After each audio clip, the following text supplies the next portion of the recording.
எனக்கு படிக்க தெரியாதுமா, என்னை ஏமாத்திட்டாங்கன்னு கலெக்டர் காலில் விழுந்த மூதாட்டி.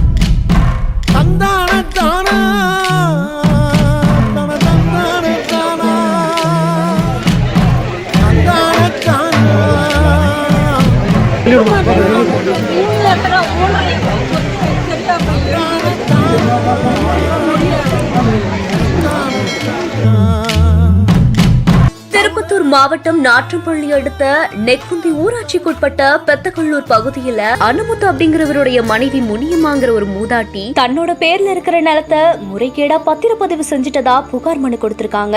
எனக்கு படிக்க தெரியாததால என்னை ஏமாத்திட்டாங்கன்னு கலெக்டர் கிட்ட மனு கொடுத்திருக்காங்க. உடனே அதை மீட்டு கொடுக்கும்படியும் கண்ணீர் மல்க மாவட்ட ஆட்சியருடைய காலில விழுந்து மனுவும் கொடுத்திருக்காங்க. உடனே மாவட்ட ஆட்சியர் மூதாட்டிய பக்கத்துல உட்கார வச்சு அவங்களுடைய மனுவை வாங்கி உரிய நடவடிக்கை எடுக்கப்படும்னு உறுதியும் கொடுத்திருக்காங்க.